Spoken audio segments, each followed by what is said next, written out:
Story 1, C6. I remember it as clear as if it was yesterday, although it's been several years. Back then we were all so naive, believing ourselves to be alone in the universe. Some even went as far as to say we were at the peaceful center of it. But that day, everything changed. I awoke that morning to find the world just as I'd left it the day before. The sky was gray and softly weeping. A less than gentle breeze swayed the trees and plants, bending some to their limits, but not quite breaking them. Despite the day starting as it always had, there was an uneasiness that I couldn't shake. Now I know that most who know me would tell you I'm slightly more paranoid than others my age, but that time was different. The air was slightly heavier than usual. The food and drink I had for breakfast left a bitter aftertaste in my mouth, and even the moods of the ones I called family seemed unnaturally low. It was as if the whole world, or at least the part that I lived in, could feel it coming. The heavy, suffocating atmosphere in my home threatened to drag me to the depths that my family had already been acquainted to. So I'd opted to go outside. I figured a brisk walk would help me clear my mind and possibly help with the restlessness in my chest. I was fortunate to have been born in a privileged family. Our home was rather large, and the area behind it, which some might call a garden, but I liked to call our forest, was my standard refuge. When I wanted to escape from the house, this was where I went. In the heart of our silent and tranquil forest, there was a small clearing, a perfect circle that I requested to be made specifically for me. None of my other family members ever came into our forest, so my parents didn't argue much about it. So there I was, at my special, quiet place in the heart of our forest. When a faint rumbling touched my ears, I turned, thinking that perhaps an animal had darted into the confines of our land. But the forest was as deadly silent as it had always been. The rumbling, still barely intelligible, sounded again, and I finally noticed that it came from the thick deck of gray clouds high above my head. Not once in my lifetime had we had a storm. Not even my parents had lived long enough to have experienced that kind of weather. Part of me was afraid, but the larger part of me was curious. So I sat there as I stared at the sky. When the first streak of bright light flashed across the sky, from horizon to horizon, I stared in awe. It wasn't until the low rumble from before erupted, and a cacophony of what can only be described as roaring, that the fear took over.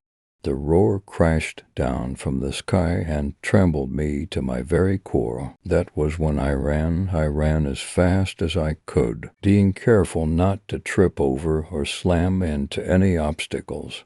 High above me I could see lights flashing back and forth, the entire sky lighting up as if the star that our planet circled around was shining through the gray clouds. I saw then descend. Strange metal objects coated in fire broke through the gray canvas of the sky, and in the distance I could hear them crashing into the ground. When I finally reached the border of our forest, a gigantic metal contraption had nestled itself in a clear area of our garden. Its coating of fire had already dissipated, but it still smoldered as if it had been touched by the fires of my darkest nightmares.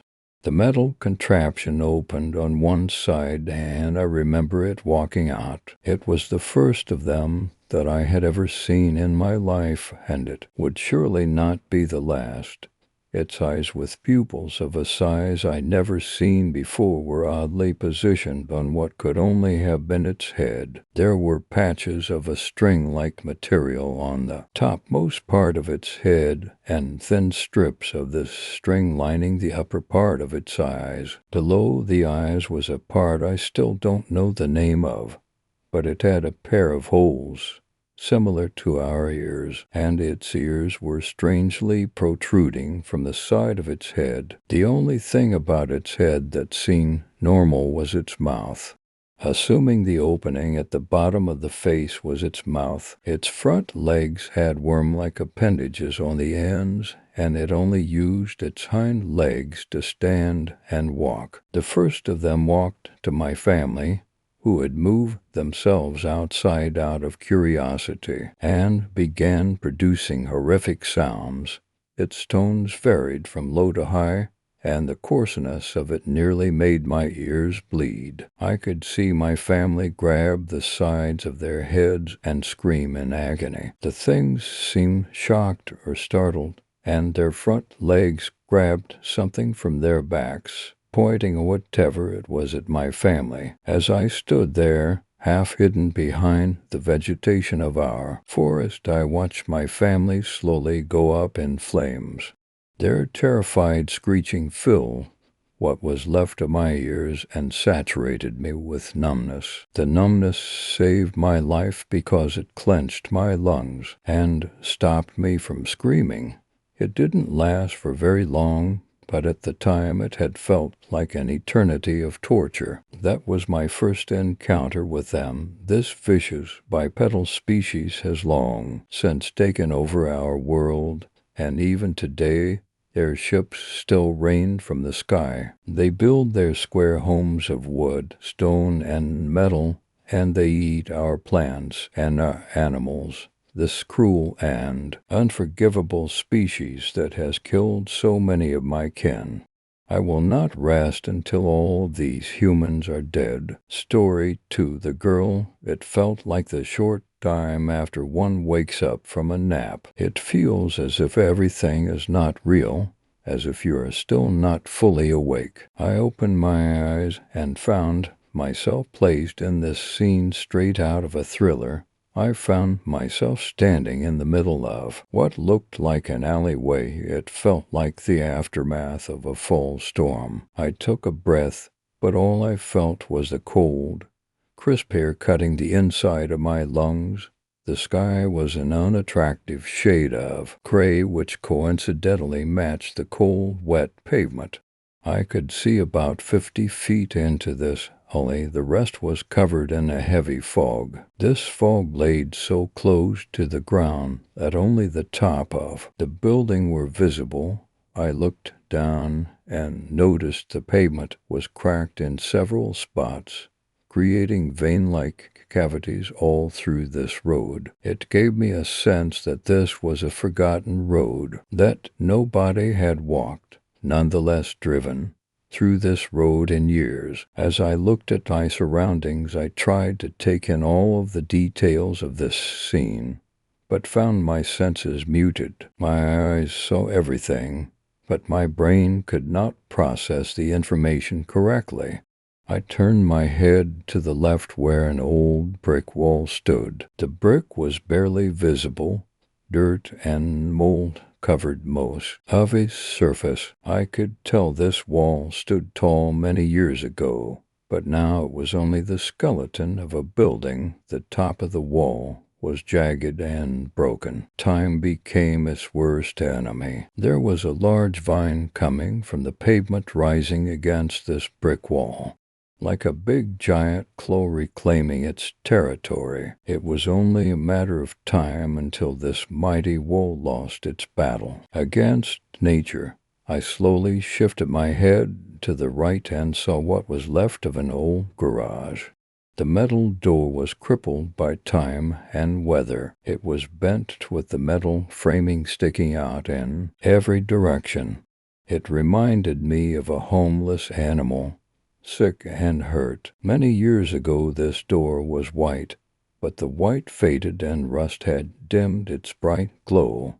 It became jagged to the touch and my finger got caught on the hinge. I watched the small trickle of blood slowly fall from my finger and hit the cracked pavement. It fell into a small circle, and ants swarmed it like they haven't ate in months. I moved forward through the door and left the ants to their feast. Behind the door I could only see the darkness streaming out. I found it strange that I could see darkness, and light became obsolete. It was intriguing to my eyes. Its once concrete floor was now littered with debris and dried-out leaves from the many autumns the vine across the street had to suffer. The room's smell was almost unbearable, and yet so familiar. I've been here before. The rest of the street was covered in thick, hazy fog. I turned my head to face the street, and to my surprise I found myself staring at the only color in this death scene. Red. Every sense in my body screamed of fear. I could feel the hairs on my skin slowly rising as I saw this small figure materialized in front of me. As a gust of wind moved through my feet, the fog was pulled back like a curtain to reveal the figure. It was a little girl. At first I thought she was walking towards me, but her feet did not move. After a while she seemed to stop. The heavy fog seemed to dance around her feet as if it was delicate silk. There was nothing about her appearance that I needed to be scared of. She was wearing a red dress. The hem made a large circle around her knees. She had her hair braided with a white ribbon tying the end. She looked fragile and innocent. I wanted to help her, to approach her, but something inside of me stopped me. She looked at me. There was no anger, no excited, no fear. There was nothing in her eyes that resembled the least bit of emotion. I was more than certain that my face resembled nothing but terror. I felt incredibly uncomfortable, but I had no idea why. Every bone in my body, every thought through my head told me to run. Instead, I stood there, still. It was as if my body stopped responding. I was paralyzed.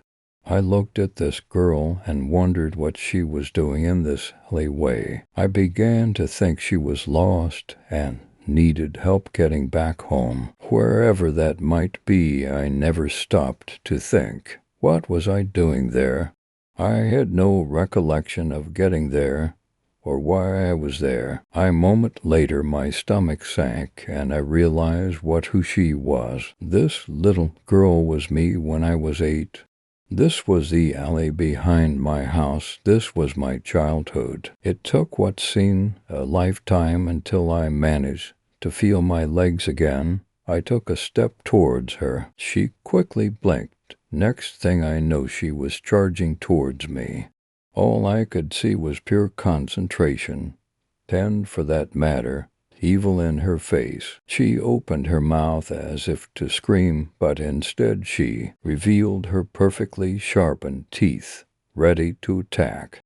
I remember backing away, that all I saw was her mouth getting closer to my face. I remember falling to the ground, her on top of me, and the darkness of her throat. I laid there as I heard the sound of my flesh ripping apart in small, imperfect pieces, my bones broken in single, swift snaps. I felt as if I being submerged in water, but I realized I was drowning in my own blood.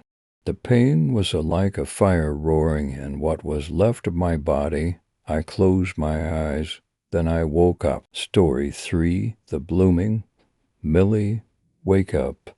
Come on. It's your birthday. Today's a very special day. You're 18. Mom's working, so you get to spend the whole day with me. Meet me in the living room when you're ready. My sister Elena sings cheerfully at me. I'm shaking my mattress. I get out of bed and stare in my mirror with a disheartening annoyance. My mousy brown hair lays as limp as death, and my eyes are so unremarkable that barely anyone knows what color they are. My spindly frame, flat like a boy's, leaves a lot to be desired. I'm not the prettiest of girls where I come from, and definitely not as beautiful as Elena. She's 27 and has been perfect since well before I was born. Every hair and curve perfectly in place. I don't hate her for it like some sisters would. She's always been more like a confidant and mother figure to me. I trudge down the stairs and pour some cereal into a bowl.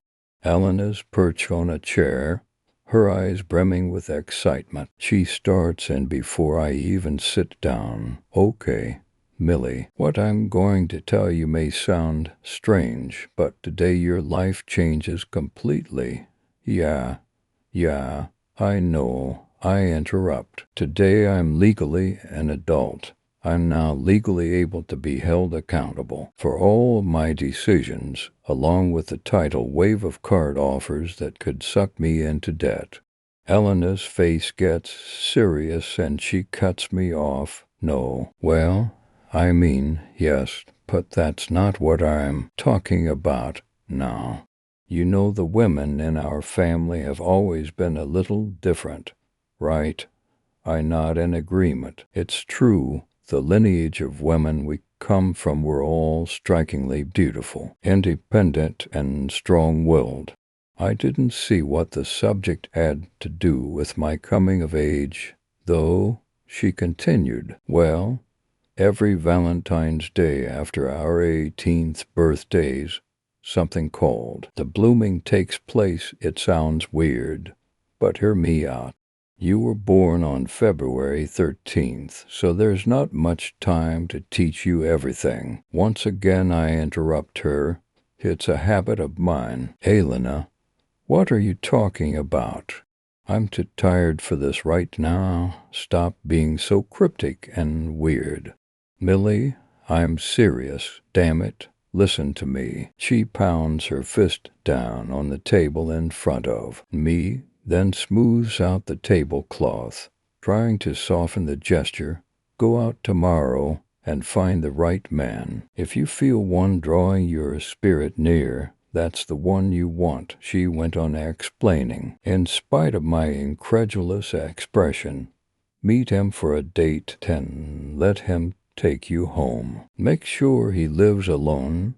There are several ways to find out without being obvious. Let nature take its course, and call me the next day.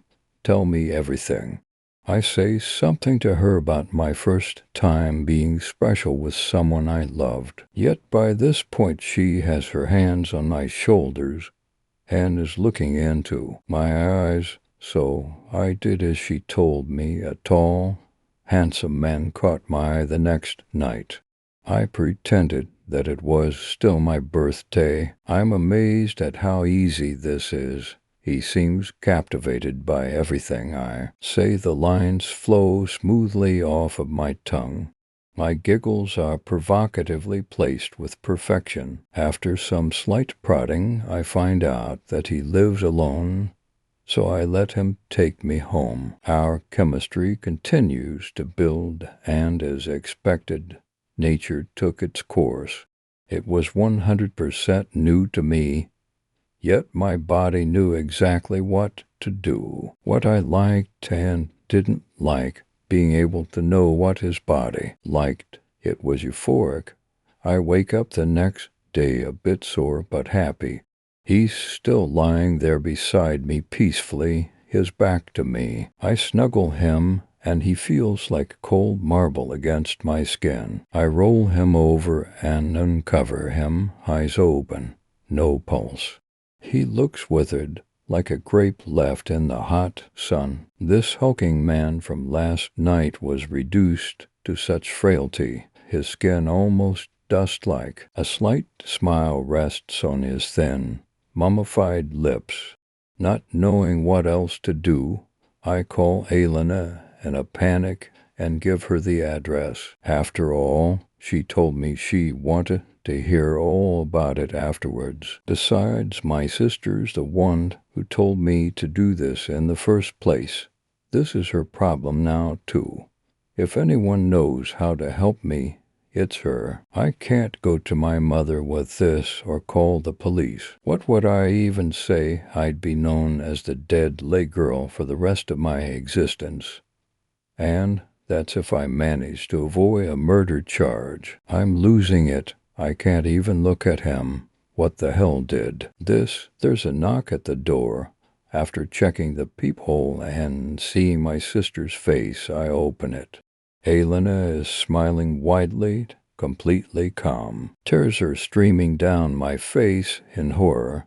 Elena, help me. What did I do wrong? I did exactly what you told me to do. What's wrong with me? Why is he dead? My life is over. I start clawing at my hair, my voice becoming unrecognizable with hysteria. She gathers me into a hug and starts to chuckle. Your life is not over. His is, and nothing. You did exactly what you were supposed to do. I look at her, more confused. I start to yell and scream at her, but this time she's the one to interrupt me. Millie, stop. Go look in the mirror. I go into his bathroom and look at myself. My eyes are blue like the Caribbean, my hair a flowing mane of chestnut curls, and my body curvaceous and beautiful, my skin utterly flawless and perfectly complected. I feel the power of his essence within my breath. Now I understand. I understand everything. I'm getting the hang of it now, and things are going to be so much fun. Story 4. Don't sleep facing the mirror. I had just come home from a tiring day. I had to stay in school until 8 because I had failed a math test and had to go for extra lessons. I was so freaking tired. Mom and Dad were overseas for a little vacation for a few days, so I was all alone at home. I was brushing my teeth while looking at myself in the mirror. It was a beautiful circular mirror with intricate designs on the glass. Mom bought it for $100 at an auction. It had been in our house for a few years.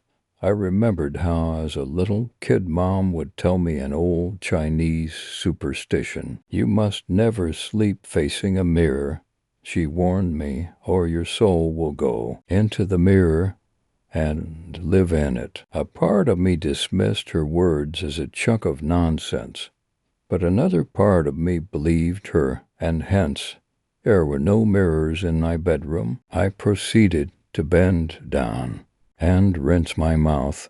What I saw when I looked up again had me shell-shocked for the rest of my life. My face in the mirror wasn't my face in the mirror. It was the face of a girl with big, really big, white eyes and long black hair. And her lips were redder than the reddest of lips. Blood was dripping down her chin and onto her white dress. Her white eyes had that bloomy look about them. It was almost as if she looked really sad. I wanted to reach out to touch her, to tell her everything was okay, that nothing was going to go wrong. I felt like I was partially hypnotized. Thick lights in the bathroom went off. That snapped me out of my little trance. I jumped, taken aback. Suddenly, the girl in the mirror said in a high-pitched, girly, sinister voice, I need to escape out of this mirror. Help me. I tried to move a step back, but to no avail. I tried to move the rest of my body, but couldn't. I made an attempt to scream, but nothing came out of my mouth. I could only watch the girl, half-snake, move 3 inches closer towards me in the mirror. At any moment now, she would probably get out of the mirror like how the long-haired girl from that horror movie got out of the television and kill me. No, that was not going to happen. Mentally teetering on the verge of panic, I struggled even hotter than before. I tried to turn around and run. Still, nothing happened. The girl continued to inch closer towards me in the mirror. Shit, any moment now. But she didn't sleep for sing. This mirror toniate, and you will not suffer. And she vanished, and her place was me. Me, sweating like I had just run a 40-kilometer marathon, with eyes wide like saucers, but still me. I tried to move my arms, and it worked. It worked. I could move my legs, my head, my knees, my whole entire fucking body. I had never been so relieved, but that relief was soon replaced by what the girl or snake or whatever had told me just now.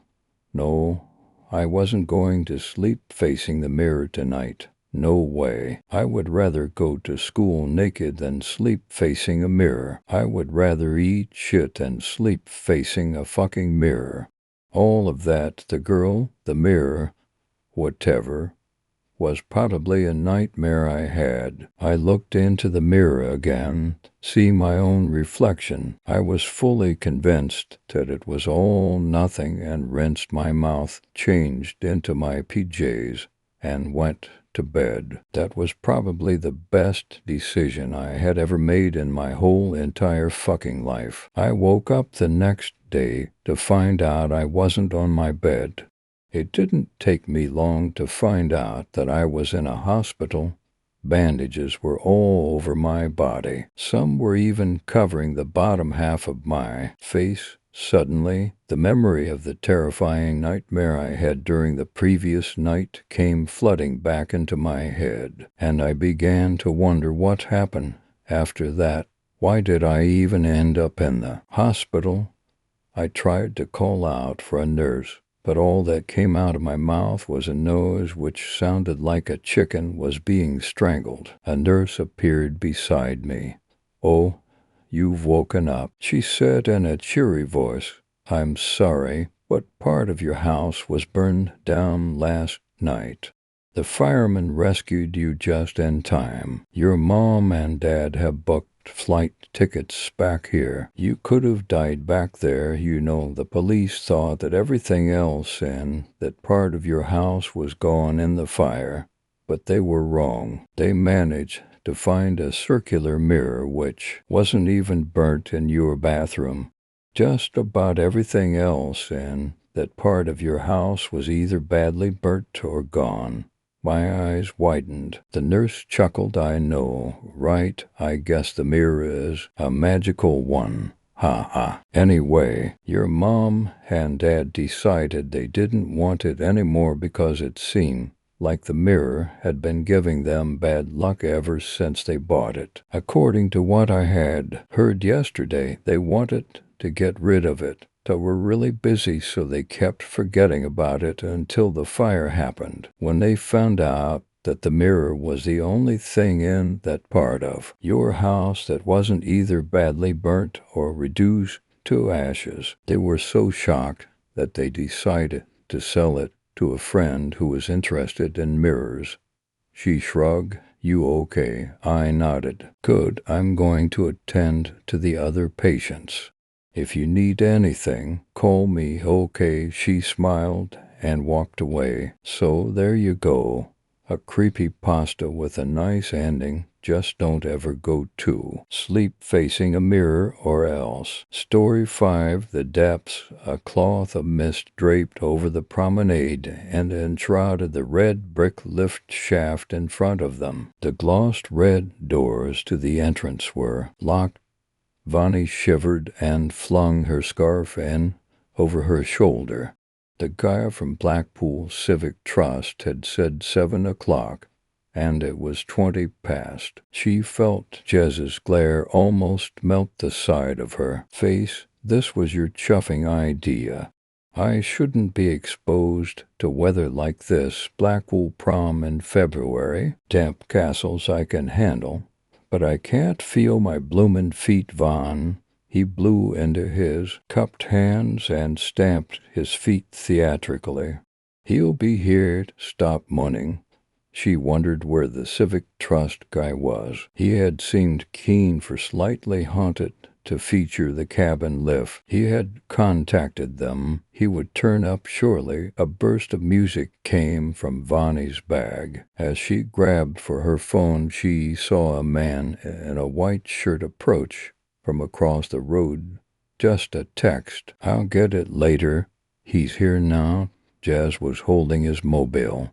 It was probably another snipe about the cold. Typical psychic, she thought, a prima donna. He always complained on their fact-gathering trips, but insisted on coming every time. The small, lean man beamed.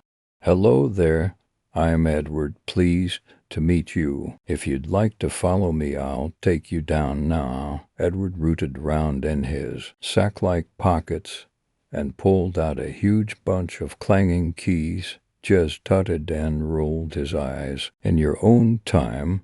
It's not as if we've been stood here long, is it?" Jez rolled his eyes and tutted. Edward didn't seem to notice and waved the key around with triumph. A few minutes later, Jez's mouth by this point resembled a cat's backside. He folded his arms with a loud sigh. Vonnie chuckled as Edward unlocked the door and swung it open. It creaked and scraped the floor.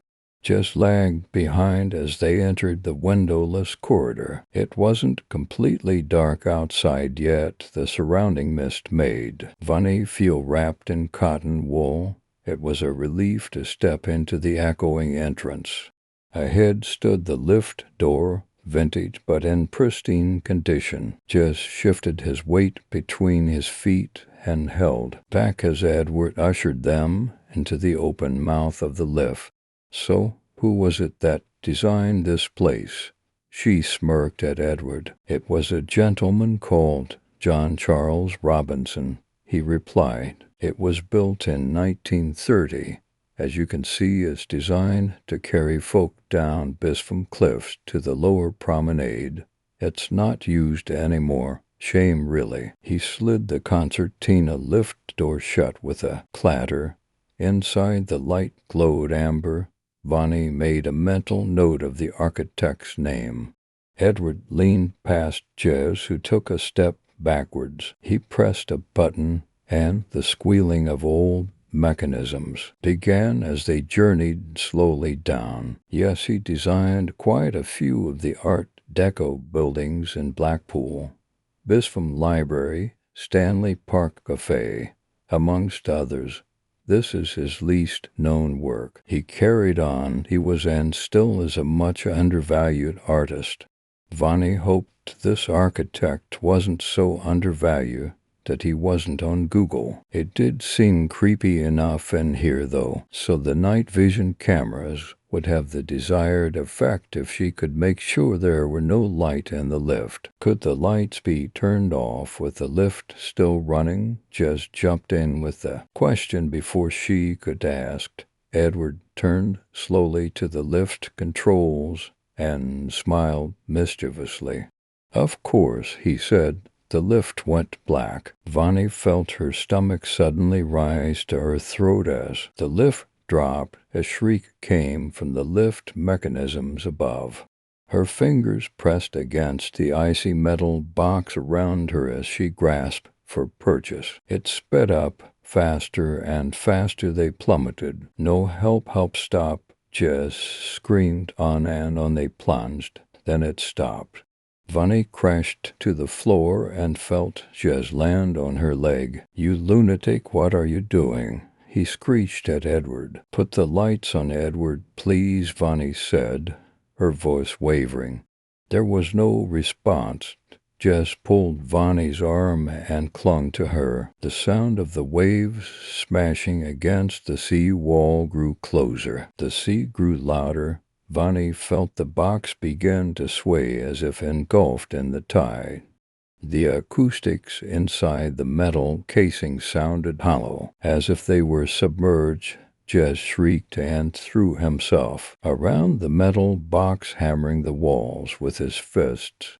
Vonnie felt cool wetness touch her foot, seeping through the lift door. She sobbed and curled into a ball, rocking gently back and forth with the sound of the water trickling inside. The lights flickered and filled the box. Silence.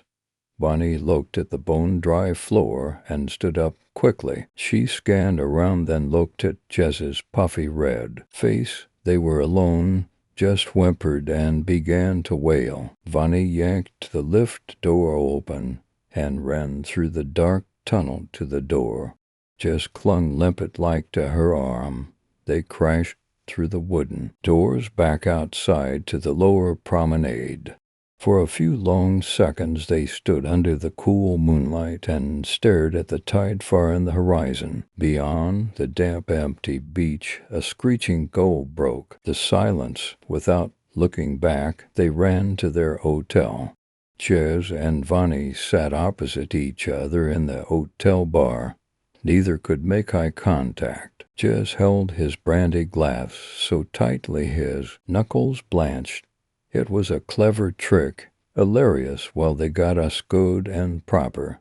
They've made it on to the next series, he mumbled. Vonnie threw her vodka down her throat in one action, and then thrust her phone in Jess's face. The last text from the Civic Trust said, 7:24 p.m. Sorry can't make IT tonight. Regards, Frank, Story 6. Terminal velocity. I could feel the engines of the ship scream to life as the heads-up display flickered in around me, my hands grasping the control yokes with the kind of sweat that only drips when you're afraid. All the stories ran loose in my mind, pilots throwing up their liquefied organs, faces warped with all the fear and pain of 1,000 lifetimes. But the death of our race was as sure as my own mortality.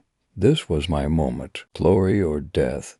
That's what they tell you, until the day that you realize it was never a choice. These were our final stories, and they had to matter not to the universe, but to us. We will die in the fires of war. Amphetamines surging through my veins, I screamed as loud as I could as I saw the tracks ahead of me flare with electricity, my knuckles white upon the controls. Magnetic catapult engaged, said the onboard computer, the ship rumbling around me as it shrieked like a banshee. I started to accelerate, and the airlock at the end of the track opened up into an infinite blackness. I am not a coward. Gripping the throttle as I shot into space at the speed of sound, I wrenched it back, tearing open a wormhole that sucked me into a void of liquid stars. I could feel it even then, the slow prickle of my skin, the writhing doubt in the back of my mind as the pleading faces of my family flickered through my vision. The fall of their worlds as I fled in. Disgrace, the voice spat me forth into a storm of flames, and I backed down as the fiery remnants of a ship swung by overhead. I saw it then, my skull thrumming with pain as I struggled to anchor myself, drifting in darkness above the earth in a haze of shifting matter, black, feathered tendrils and limbs writhed in unison, swimming eternally through a colossal mass of crawling eyes and razor-toothed maws. Images of chaos and death flashed through my vision as I screamed with raw adrenaline, trying to keep my mind from fading as streams of blood dripped from my eyes. But when another squadron tore forward from behind me, I had all the courage I needed. Looking back as I steadied the wings, I saw the capital ships drop out of warp, firing their massive railguns. In a blinding cascade of light, I pulled the control yokes, and my ship jolted forward, picking up speed as its mass dropped to nothing, tearing toward the target as the taste of blood filled my mouth. I hit the triggers, firing my guns again and again with a thunk, thunk, thunk that shook the frigate to its core. Nearing impact, I bowed the ship down, tearing beneath a flame wreath tentacle at impossible speeds before cranking the ship up again, the sheer force threatening to rip my body in two. The warnings on the display flashed red, and I banked to the right as a massive, misshapen hand swept toward me, keeping the ship level. The metal shook with power as I pushed it as fast as it could go, and sped straight between the ravaged flesh of two fingers. Pulling a sharp turn, an unbearable pain shuddered through my mind as the abomination warped and expanded, bending space as it threw off a shockwave of horror and grief. As it hit me, my vision trembled and distended, thrashing violently into a winding cascade of memory and doubt. I could hear myself screaming, firing off random electrical signals in my brain before the narcotic haze dampened the madness with an uncontrollable rage. My muscles jerking and convulsing, my vision ripped back to an advancing current of shifting black eyes that wormed through my mind in a way that could only remind me of rape. I fired another volley as I clenched my bleeding teeth, the cockpit rattling with fury around me as my guns flared in the void. Overwhelmed with fear and adrenaline, as I drew closer to impact, I pulled back the throttle and teleported through the abomination, swallowed instantaneously in a flash of color that I could barely perceive.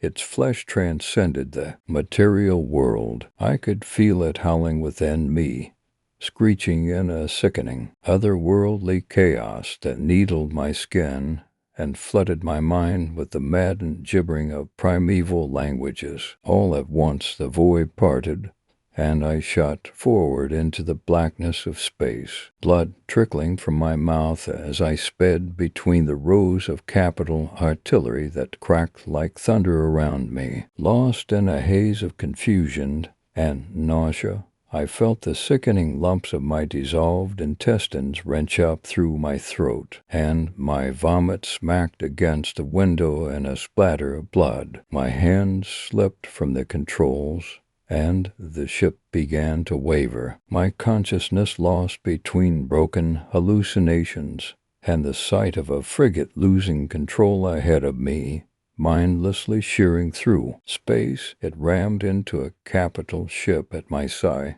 detonating in a fiery explosion that pelted my vessel with burning shrapnel, jagged metal tearing through my ship at the speed of sound. The windows shattered into the vacuum. There I drifted, suffocating and strapped into the gutted vessel as I watched the remains of the fleet spiral into madness, watched as the nightmare convulsed, surging its awful form toward the earth before engulfing it entirely. Distant mountains torn from their foundations in clouds of debris, and entire oceans burnt away within fleeting seconds. The matter of our world corroded to dust as the entity swallowed it whole, flaring its tentacles in a blur of shifting motion as the sunlight swam upon its mass, drowning in blackness as my mind bled away from existence. For once in my life I had proven my worth, spiraling down into a void of insignificance, hand in hand with the legacy of my species. For one beautiful, cruel moment in time, we were absolved of our hate, and at last we were together. Story 7. Creek. The inventor was frustrated. He had spent years, decades, researching the nature of time, and his work had finally come to fruition. He had invented a, theoretically, functioning time machine. With this he knew he could silence all the naysayers who had repudiated the underlying goal of his research. They had told him time without number, that time travel was impossible. Otherwise, one could create a paradox by, say, going back in time and killing one's grandfather before he had any children, in which case the time traveler would never even exist. and so wouldn't travel back in time to kill his grandfather, thus ensuring the grandfather's procreation and the time traveler's eventual existence, enabling the latter to go back in time and kill Fa. He had long ago dismissed such nonsense, but as he achieved greater and greater success in his research, always in the comfort of his lab at home rather than at work, the problem grew in his mind. It did not occupy his conscious mind, but his unconscious thoughts were frequently considering it, weighing particular solutions, allowing the better ones to step up to the next floor in his mental architecture. This was actually how he did most of his thinking, with the result being that by the time an idea actually manifested itself in his conscious mind, he was essentially already decided on a course of action. Obviously, he had concluded a man could not travel back in time and prevent the circumstances by which he traveled back in time in the first place. Just as obviously, thus the paradox, there would be nothing to stop a man from doing precisely that once he had already traveled back in time. Therefore, both conditions must be true. A man could travel back in time and kill his grandfather, but then he would continue to exist. And upon his return to the present, he would discover that his grandfather had not been killed. Time travel, in other words, would only allow for observation, not interaction. No one would have to worry about accidentally stepping on a bug and somehow causing a volcanic eruption or whatever. This led to important side issues. Were one's actions actually happening somewhere or someone? What would happen if one then got stuck in the past where the apparent event had taken place, etc.? But his subconscious was already working on potential solutions to these questions. As to the main question, he had already decided what to do. Before he would bring his time machine to the attention of his colleagues, and the world for that matter, he would first have to divest them of this notion of paradoxes.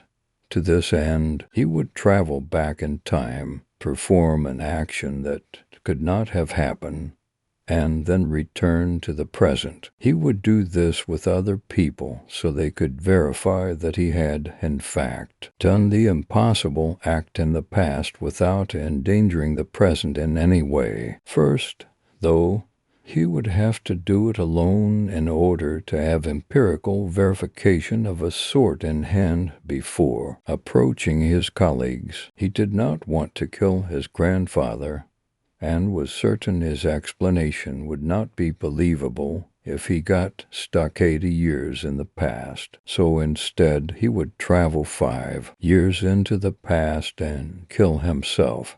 His self from 5 years ago. That is, if per impossibile he got stuck there, he was pretty sure his presence would prevent any murder accusation from getting off the ground, the alleged victim being alive and well. He took his time machine, which was about the size of a shoebox, and a pistol into the hallway outside his lab, turned the number dial on the time machine to 5, the units dial all the way up to year, the directional switch to past, and activated it. Not much changed, but he hadn't expected it to. He had always relished continuity, which made it a little unusual that he, of all people, would invent a time machine, and so his furnishings had remained almost entirely unchanged over the 30-plus years that he'd been living in. This house he expected to find himself at work in his lab, and so walked over to it. The door was open a crack, and he was able to look in and see that, yes, he was indeed sitting at his desk, looking at something. He raised the pistol, pushed the door open, and before his old self could react to the sound of the creaky hinges, he shot himself in the head. His old self. He paused for a moment to see if he noticed any differences. Did he have any new memories? Did he still exist? Would one notice if one stopped existing? At this last thought, he chuckled, stepped into the room, and then pushed the return button on the time machine. Apart from the disappearance of his body, his old body, and the door closing most of the way behind him, nothing changed. After pausing again to see if he noticed any differences, he didn't. He went over to his desk to record the results of his experiment. He looked at the time machine and called up the exact coordinates it had recorded and began writing them down. But something was wrong. The coordinates were not what they should have been, not even close. As he finished writing them down, he looked back at the time machine to see what the problem was. The first thing he noticed was that, although he had pushed the directional switch down for past, the switch was sticky and it hadn't clicked over. The second thing he noticed was that while he had turned the category dial all the way up to year, he accidentally pushed it too far.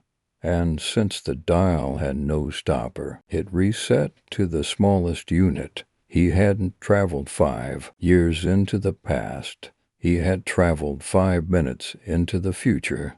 And behind him, the door hinges creaked. Bonus stories. Story 1. The text message. Driving home from a friend's house, you sit at a red light when you hear a familiar tone from your phone.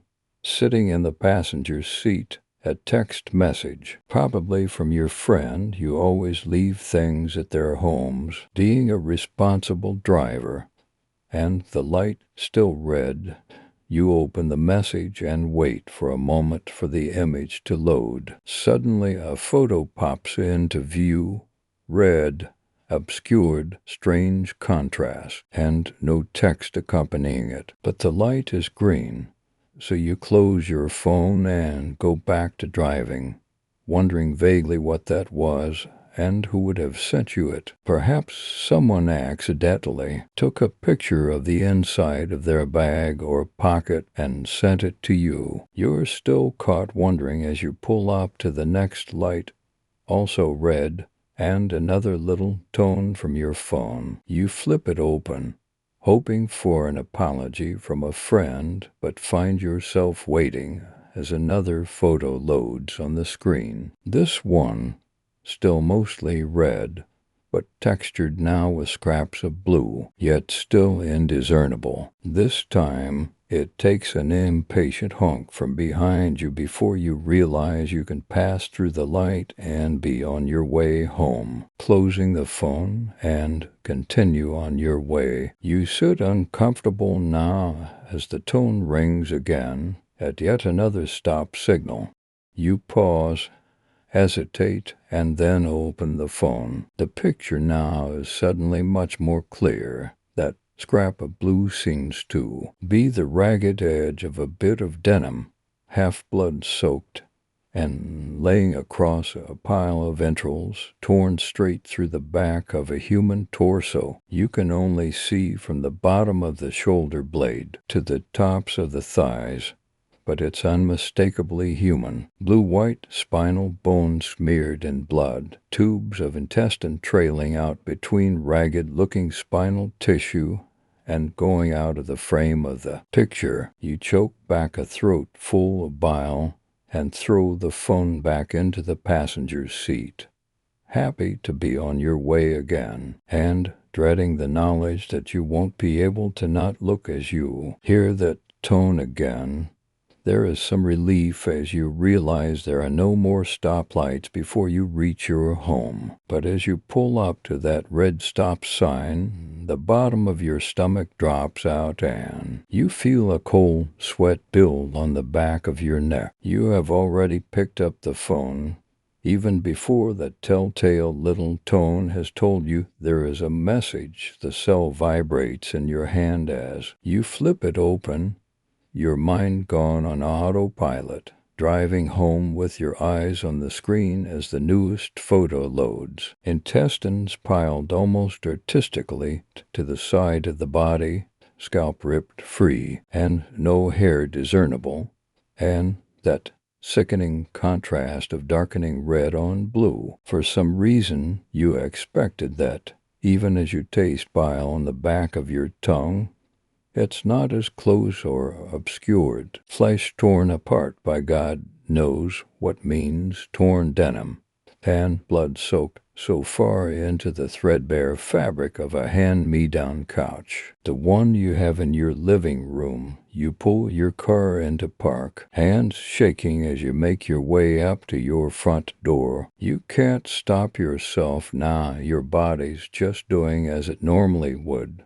But your finger frantically scrolls down the screen, finding no name, no phone number, and the time dated on the message 3 minutes from now. You put the key in the door as you shrug off your denim jacket.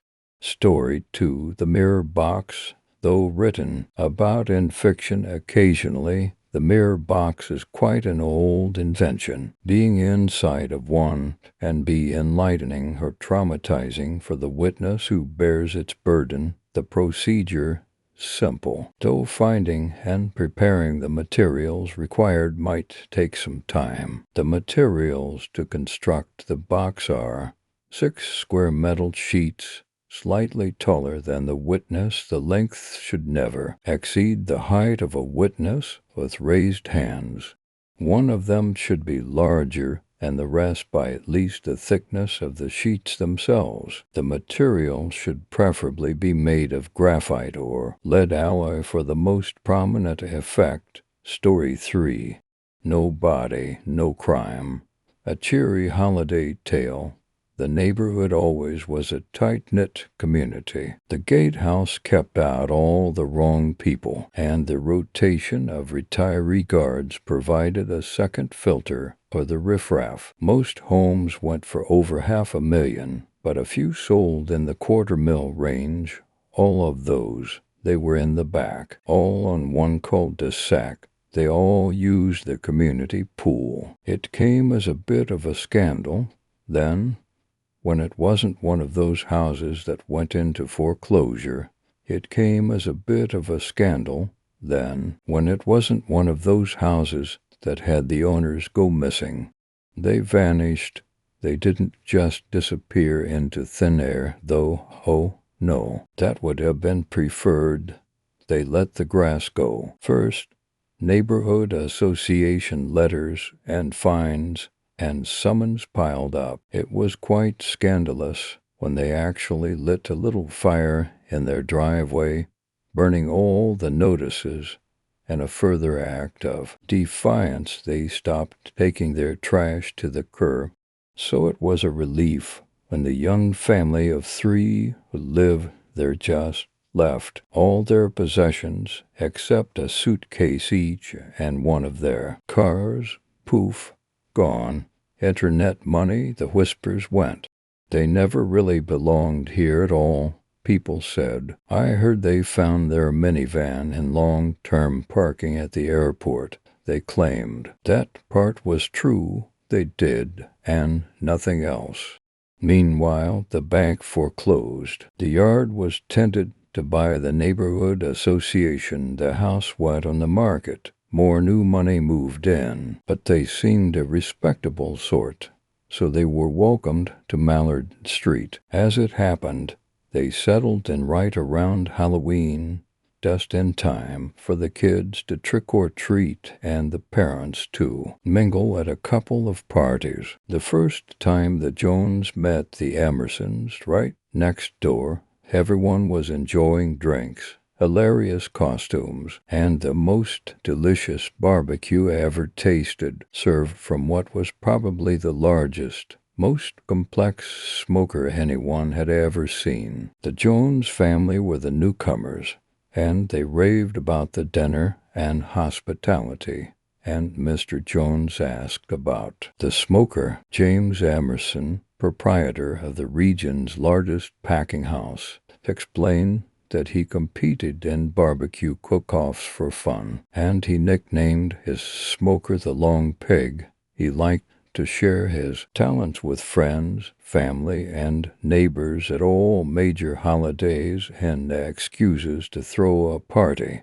Everyone likes to come over for my dinners. Good fences don't make good neighbors, he'd joke. Good sauces do. Just wait until Thanksgiving, he winked.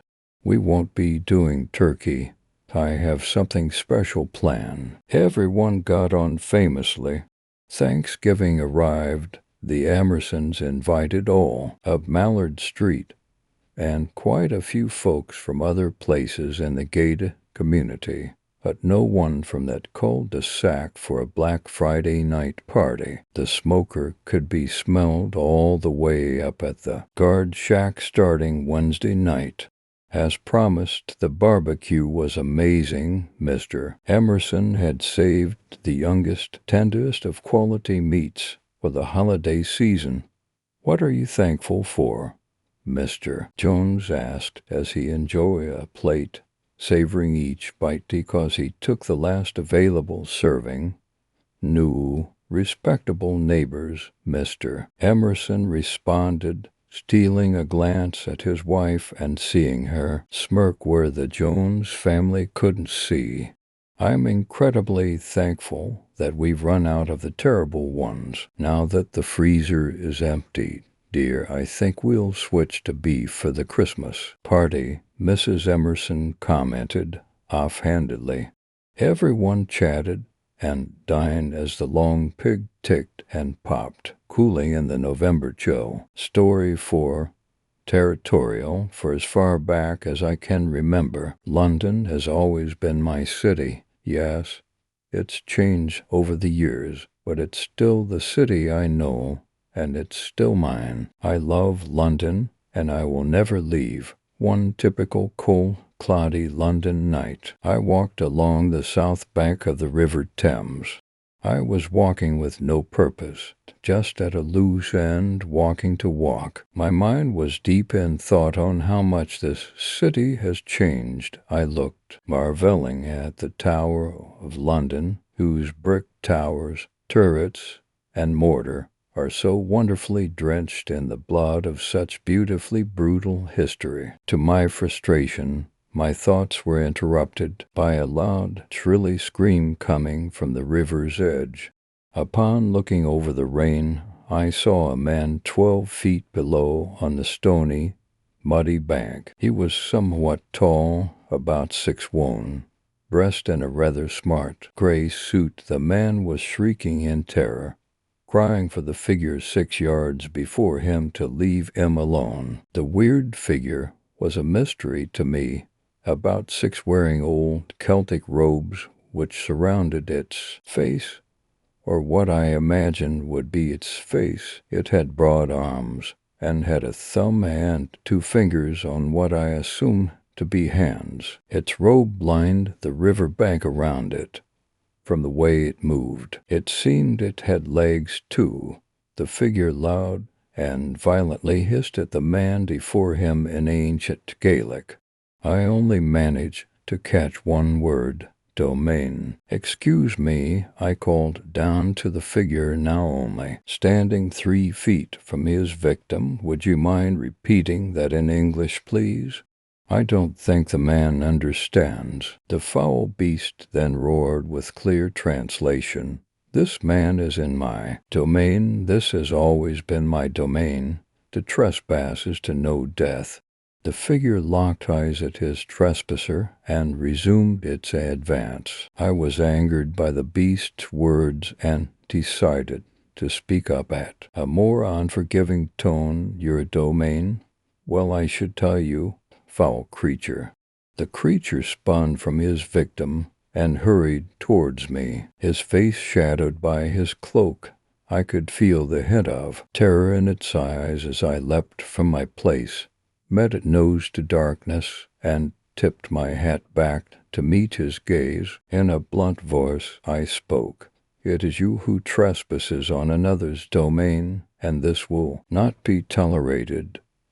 are we clear?" Words were exchanged, and it seemed the creature and I arrived at an understanding. It made a swift, panic exit towards the murk of the water and disappeared from view. The feeble man approached me, trembling from the terror. I stared down at him, and waiting what meek words were about to force through his quivering mouth.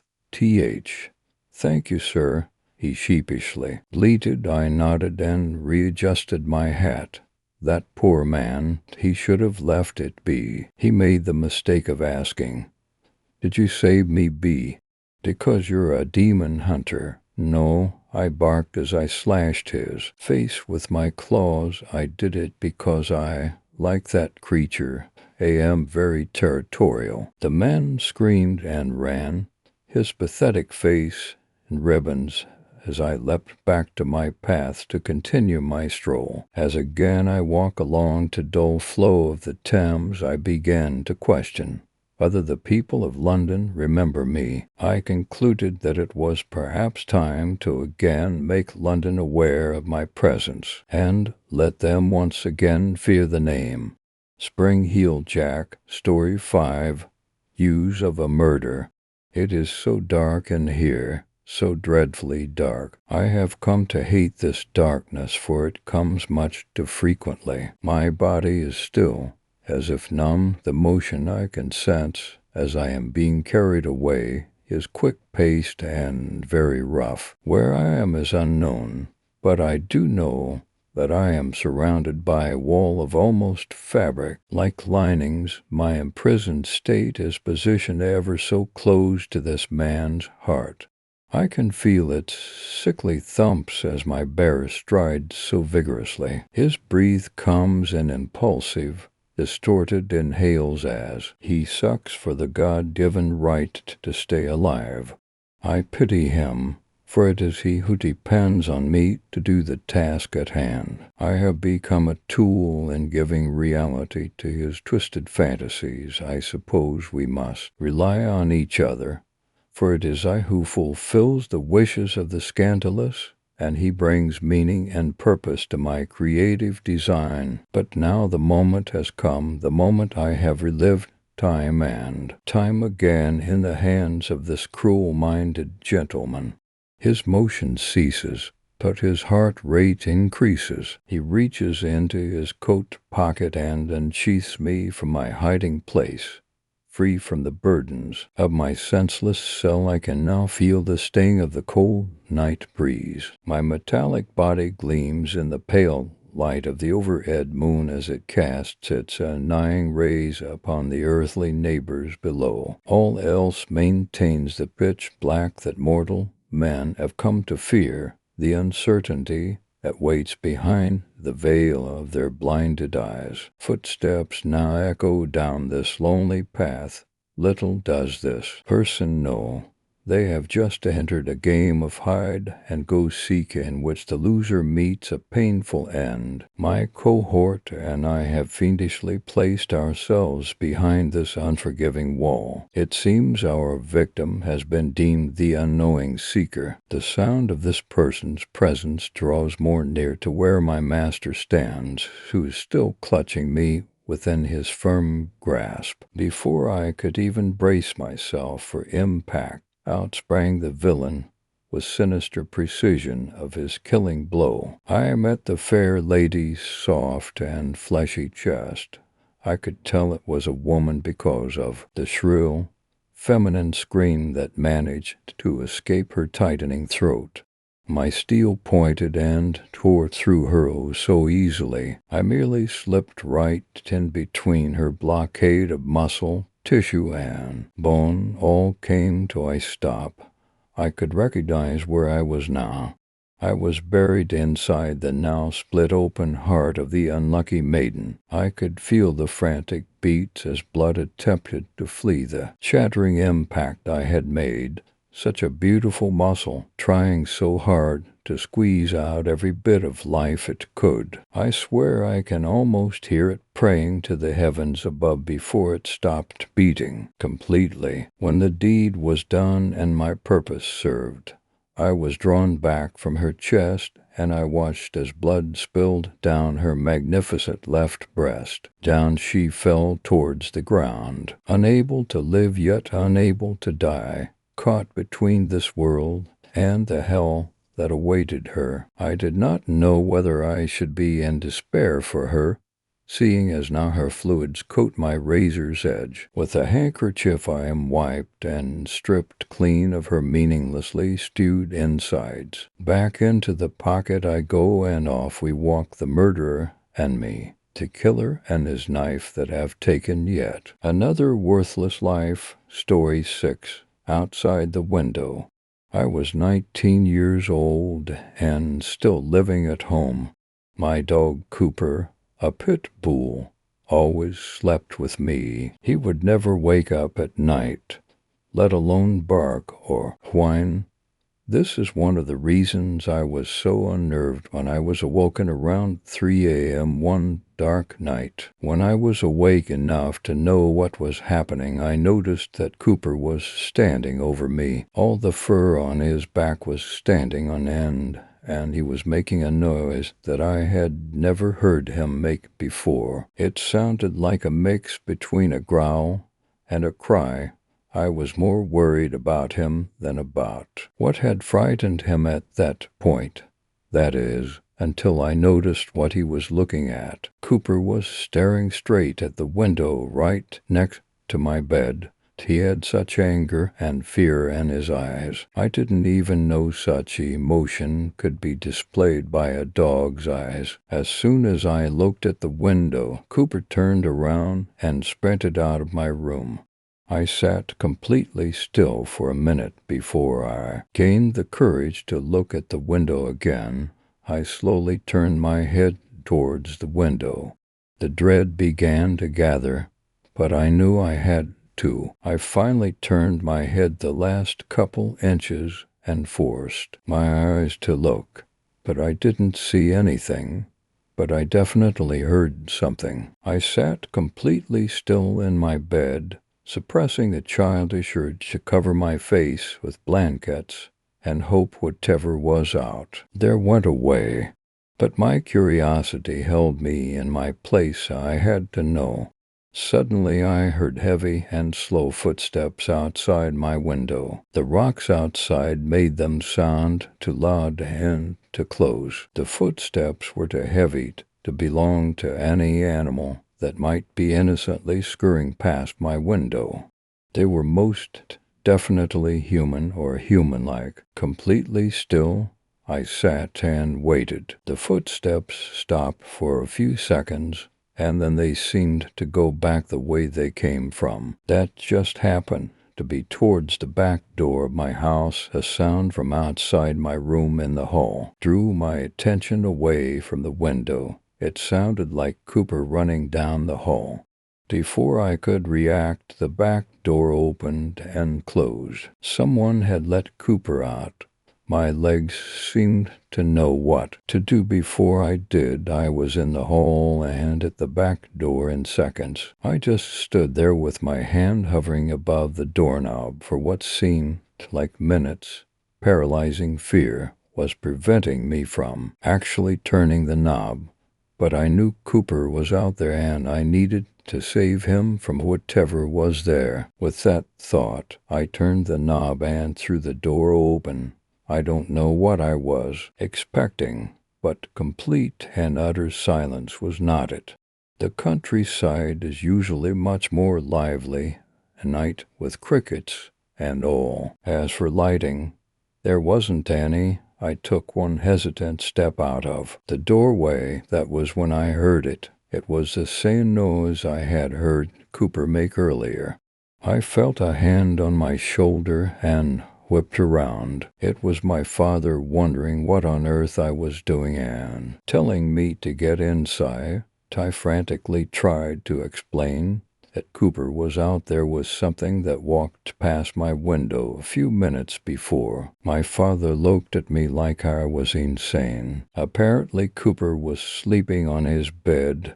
He had been there all night. Story 7. The buzzer. Tuesday afternoon. Tick dash tick dash tick dash tick tick. The clock stops. I bang the alarm clock on my bedside table, trying to get it to start up again. No luck. It must have been the rain. I think that goddamn rain must have ruined it when I ran it from the car. I just get to this apartment and shit's already breaking. Great. In the listing, this place looked like an amazing place to bum out while waiting for my first semester as a freshman to start. A quiet little apartment on a quiet little street, but still not that far from the university. It sure as hell beats the dormitories. It even has a cool view out the door on the bottom floor, right down the street and out onto the city. The bottom floor is set up like most places around here. One door with buzzers for each apartment on the wall. When a room is buzzed, it says the apartment number and then lets the visitor say what they need. It's all rustic and cool, but still modern. My apartment number is 6. After admiring the view and mentally reminding myself to take a picture of it later, I close the door and climb the 3 flights of stairs up to my apartment. Once inside, I look around, decide the boxes look organized enough, and retire to my bedroom. The room's a little musty, but I turn my phone alarm on, plug it into the charger, and climb in bed. I'm quickly asleep. I don't dream. At least I don't think I don't. I sit in darkness, night quickly flying by, but suddenly the dark feels somehow too dark and very close. I wake up, sweat on my forehead. I'm up nearly 5 seconds when my phone alarm goes off. It's 8 a.m. Wednesday morning. I bum around for the next few days, get my boxes unpacked, and look around the neighborhood a bit. It's nothing special, a typical area for this part of the world. Suddenly, surprisingly, it's Friday night. No plans, the entire neighborhood basically sketched out in my head by now. A realization comes to me: I have yet to take that picture. I pick up my camera, put a new memory card in it, the door closes, and another one opens. I'm at street level. Click, click, click. The sun's nearly down, it's raining, and I don't want my camera, of all things, to get wet. Satisfied with what saw in the viewfinder, the door closes again, and I'm at my apartment door. I stick my key in the door, and my right shoulder goes cold. I open the door and pull the shirt off of my shoulder, trying to get the water off of my skin.